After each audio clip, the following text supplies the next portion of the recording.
Mumbai metro में सबसे पहले बात उद्धव ठाकरे के बयान पर मचे सियासी घमासान की हम करेंगे। उद्धव ठाकरे ने सीएम एकनाथ शिंदे को नालायक कहा है तो सीएम ने पलटवार किया और कहा कि फिलहाल पूर्व मुख्यमंत्री के पास कोई काम नहीं है।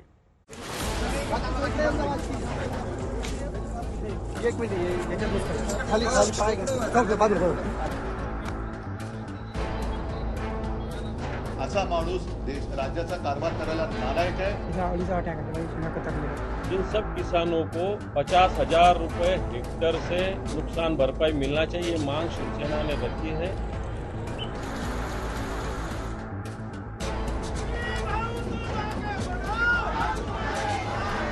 महाराष्ट्र में बेमौसम बारिश ने किसानों की कमर तोड़ दी।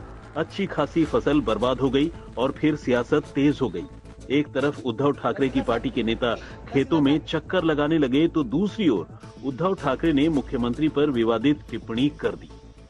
जो माणूस स्वतःच्या घराची काळजी न करता बेपरवाईने दुसऱ्या पक्षाच्या प्रचारासाठी दुसऱ्या राज्यात जातो, असा माणूस देश राज्याचा कारभार करायला नालायक आहे आणि अशा माणसाने सत्तेवर राहण्याचा त्याला अधिकार नाहीये। मग ते कोणी असो, त्यांनी राज्याचा मी अमुक अमुक आहे हे बोलण्याचा त्याला अधिकार नाही। उद्धव की टिप्पणी पर मुख्यमंत्री शिंदे ने जोरदार पलटवार किया। बोले, उनके पैरों के नीचे से जमीन खिसक गई है। उनको काम धंधा नहीं है, वो टीका टिप्पणी करेंगे, हम हमारा काम करेंगे। हम सरकार जो है लोगों के हित का निर्णय लेगा और जो घर बैठने वाले लोग हमारे ऊपर क्या टिप्पणी करेंगे, जिनके बारे में खुद शरद पवार जी ने भी लिखा है उनकी कार्य पद्धति के बारे में, उनके बारे में मैं क्या कहूँगा। और ये जेलसी है, ये बहुत ही पैरों तली जमीन खिसक गई है। आज जो ग्राम पंचायत में जो चुनाव में जो नतीजा है उनसे उनको पता चला है कि वो कहाँ पर है और इसलिए वो कितनी भी टिप्पणी करे निचले स्तर की, ये महाराष्ट्र की जनता बहुत ही समझदार है।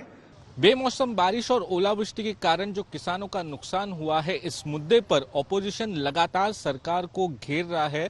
उद्धव ठाकरे ने सीएम एकनाथ शिंदे को नालायक तक कहा। उनका कहना है कि जब महाराष्ट्र को सबसे ज्यादा उनकी जरूरत है वो तेलंगाना में कैंपेनिंग कर रहे हैं। ऑपोजिशन के नेता विजय वडेट्टीवार ने भी कहा कि वो इन सभी क्षेत्रों का निरीक्षण करेंगे और आने वाले सेशन में इस पूरे मुद्दे को भी वो उठाएंगे।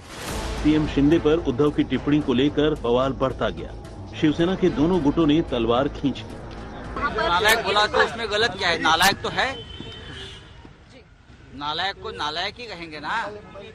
अगर सरकार नालायक है तो सरकार को नालायक कहेंगे। क्या इस देश में सेंसरशिप लगी है क्या? तानाशाही इमरजेंसी लग गई क्या? अब नालायक को नालायक नहीं कह सकते। अगर नालायक को नालायक नहीं कह सकते तो डिक्शनरी से शब्दों को हटा दीजिए। जो लोग नालायक बोलते हैं उनकी वो राजकारण के लायक ही नहीं है और एकनाथ शिंदे साहब नालायक नहीं है, वो नायक है, महाराष्ट्र के नायक। एक दिन का सीएम का जो नायक है ना, वो भूमिका एकनाथ शिंदे साहब की है।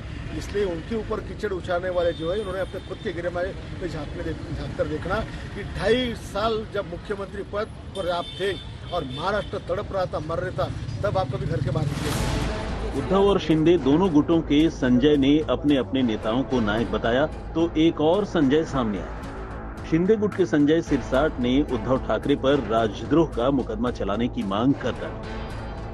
उनके ऊपर कड़क कार्रवाई होगी और हो सकता है, मैं तो सीएम साहब से ये दरख्वास्त करूंगा, ये राजद्रोह का घटना उनके ऊपर दाखिल करना चाहिए।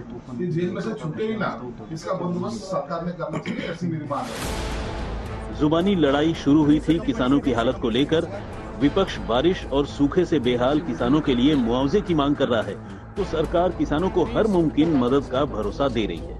इन सब किसानों को 50,000 रुपए हेक्टर से नुकसान भरपाई मिलना चाहिए, मांग शिवसेना ने रखी है। जल्द से जल्द किसानों के खेतों में जाके पंचनामे करना चाहिए। 2 हेक्टर की जगह पर 3 हेक्टर का नुकसान भरपाई देने का ही निर्णय हुआ है और पूरा आंकड़ा आने के बाद यहाँ पर किसानों को तत्काल नुकसान भरपाई देने सरकार के माध्यम से मदद मिलेगी। ये सरकार किसानों के पीछे खड़े रहने वाली सरकार है। महाराष्ट्र में मराठा आरक्षण को लेकर चल रही सियासी जंग को फिलहाल बेमौसम बारिश ने किसानों पर शिफ्ट कर दिया है। ये लड़ाई अभी और तेज होगी क्योंकि बुल्ढाना से किसान नेता रविकांत तुपकर सरकार को चैलेंज करते हुए किसानों के बड़े जत्थे के साथ मुंबई की ओर निकले हैं। बुल्ढाना से जका खान के साथ सौरभ वक्तानिया, मुंबई, आज तक।